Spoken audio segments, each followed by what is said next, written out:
तो उनके ससुर का जमीन एमन बीघा में नक्सलाइट लोग कब्जा कर लिया। हमारे यहाँ नीतीश कुमार आके रोते थे मुसल्लेपुर हाट में, बिहार भवन में। मेरा तो ये कहना है कि नीतीश कुमार से भ्रष्ट तो कोई मुख्यमंत्री हुआ नहीं था और आगे भी होने वाला नहीं। ना तो नरेंद्र मोदी का कोई दलाल यहाँ मुख्यमंत्री होगा 25 में, ना तो दोबारा अब नीतीश कुमार आने वाले हैं। ये बालू माफिया को क्यों नहीं पकड़ते हैं, ये शराब माफिया को क्यों नहीं पकड़ते हैं, ये चोर डकैत को क्यों नहीं पकड़ते हैं।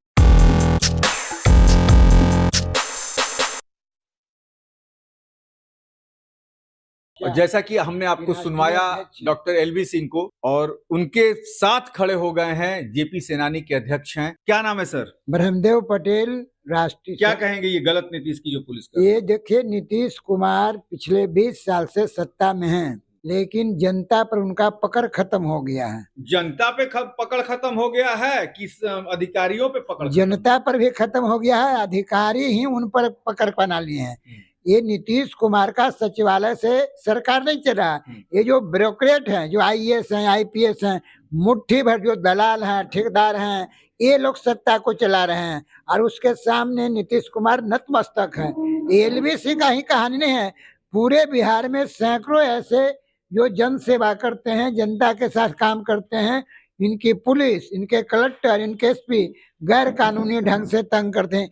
ये बालू माफिया को क्यों नहीं पकड़ते हैं, ये शराब माफिया को क्यों नहीं पकड़ते हैं, ये चोर डकैत को क्यों नहीं पकड़ते हैं। इसलिए डॉक्टर एलवी सिंह ने जो आरोप लगाया है या जो इन पर पुलिस ने कार्रवाई किया है वह सरासर गलत है। अच्छा, एक बात बताइए, आप भी जेपी सेनानी के जेपी के साथ रहे, नीतीश कुमार भी उसी आंदोलन से निकले, तो क्या नीतीश कुमार अब समाजवाद भूलते जा रहे हैं क्या?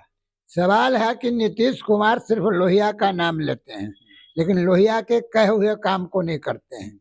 लोहिया ने कहा था कि ईमानदारी बरतो, कर्मठता बरतो। तो नीतीश कुमार तो ईमानदार है। एक मिनट, नीतीश कुमार कहीं से ईमानदार नहीं है पत्रकार साहब। नीतीश कुमार ना ईमानदार है ना कर्मठ है। नीतीश कुमार साहब जाके पूछ सकते हैं कि स्टूडेंट लाइफ से 20 साल सत्ता में रहने पर एमएलसी रहा, एमपी रहा, मुख्यमंत्री रहा, वो केंद्र में मंत्री रहे, क्या कोई संघर्ष किया है 5 आदमी का जमीन का?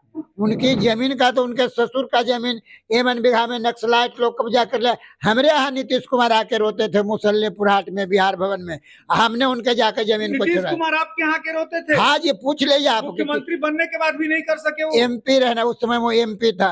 एमपी हो के भी अपनी जमीन ससुर की नहीं बचा सके। एमन बीघा में गांव है। तो ईमानदारी कहिएगा ना? नहीं, ईमानदारी न है। नीतीश कुमार कहीं से ईमानदार हो ही नहीं सकता है।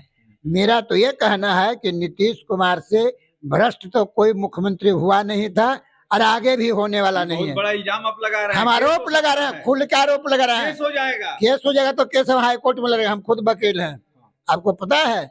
मैं सुप्रीम को, हम पर डीआर मिश्रा का केस था, कर्पूरी जी से मिले थे, कर्पूरी ने वापस लिया, हम सुप्रीम कोर्ट में केस किए, सुप्रीम कोर्ट में खत्म हो गया केस। हम तो कर्पूरी ठाकुर से लड़के बैठे हुए हैं। इंद्रदेव चौधरी को बेलछी कांड में फंसा गया था, हमने 3 लाख पटना में रैली किया लड़कों का, और जब हम लोग को अरेस्ट किया कर्पूरी। सर एक बात बताइए, भ्रष्टाचार अपनी चरम सीमा पर बिहार में है। अभी आप बीपीएससी के बच्चों का मामला सुने होंगे। बीपीएससी का छोड़िए ना, आप नीतीश कुमार का ब्लॉक है हरनौत, हरनौत में आप जाइए। हमारे संपूर्ण क्रांति मोर्चा के नालंदा जिला का अध्यक्ष रंजीत सिंह खुद नीतीश के गांव का है। उनका कहना है कि सबसे ज्यादा तो हरनौत ब्लॉक में भ्रष्ट है, बगैर पैसा का कोई काम नहीं होता है। आप कॉपी दीजिए वीडियो को, सीओ को पैसा दीजिए तब आगे बढ़ेगा।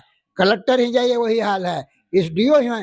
ये सचिवालय जहाँ से राजपाट चलता है, क्या बगैर पैसा का कोई काम होता है? यहाँ जेपी सेनानी का कुछ गड़बड़ हो जाता है, उस पर भी घूस मांगता है। एक उदाहरण आपको बताए, योगेश्वर गुप्ता का नाम सुने हैं? वो एमएलए थे आईपीएफ का मसौरी से, वो बिहार भर के कर्मचारी का नेता थे। आज जब वो रिटायर किया, पेंशन लेने गए, तो जो टेबल पर पेंशन था वो बोला, गोप जी पैसा दे ना।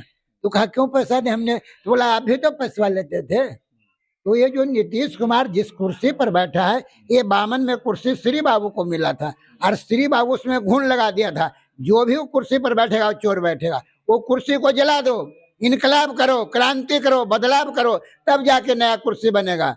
वो इसमें 2 ही आदमी ईमानदार हुआ, एक कर्पूरी ठाकुर मुर्रम, एक महामाया बाबू। बाकी जितने मुख्यमंत्री हुए हैं भ्रष्ट, चोर, गुंडा, बदमाश हुए हैं। ये हम आरोप सीधी सीधी लगा रहे हैं।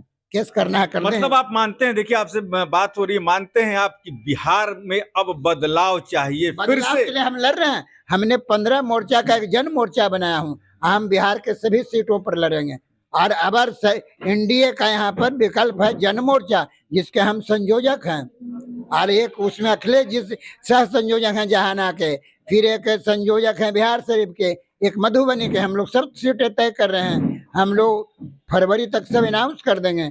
और एनडीए का भी ना तो नरेंद्र मोदी का कोई दलाल यहाँ मुख्यमंत्री होगा 25 में, ना तो दोबारा अब नीतीश कुमार आने वाले हैं। दलाल आप किसको कह रहे हैं? नीतीश कुमार दलाल? नरेंद्र मोदी के जितने लोग यहाँ दलाले हैं, दूसरी पार्टी से ले जाके वहाँ बैरो फेल कर कोई आरएसएस का आदमी आगे है? बोलिए हमको।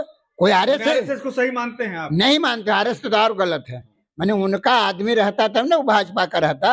आरएसएस से तो एकदम आओ पतन वाला आदमी है। तो भारतीय जनता पार्टी जिसके नेता हैं नरेंद्र मोदी, उनका दलाल 25 में मुख्यमंत्री नहीं होगा। नीतीश कुमार मुख्यमंत्री नहीं होंगे और लालू यादव भी। ये 13 करोड़ आवाम जो बिहार का है, आप हैं, हम हैं, इसमें कोई मुख्यमंत्री हो। ये तो 11 तारीख को हम जेपी जयंती में महिला चरखा समिति में नीतीश कुमार को बोले हुए हैं। हमसे आधा घंटा उनकी डिबेट हो गए। आप उस समय नहीं होंगे। हाँ, कमिश्नर भी था, कलेक्टर भी था, एसपी भी था।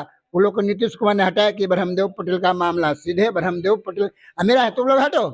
ये आरोप लगा रहे हैं, उसे ही लगा रहे हैं। देखिए कहीं ना कहीं नीतीश की कुर्सी में किल ठुकने लगी। जयप्रकाश आंदोलन के साक्षी हैं ब्रह्मदेव बाबू। इन्होंने कहा कि जितने भी हैं यहाँ सब दलाल हैं, अब जनता से कोई मुख्यमंत्री बनाना पड़ेगा। लेकिन सबसे बड़ी बात यह है कि जहां बिहार में जातिवाद का दीमक लगा हुआ है, उस बिहार में जनता के बीच से कौन चुन के आएगा, इस पर भी हमारी नजर बनी हुई है। आप बने रहिए हमारे साथ। नमस्कार।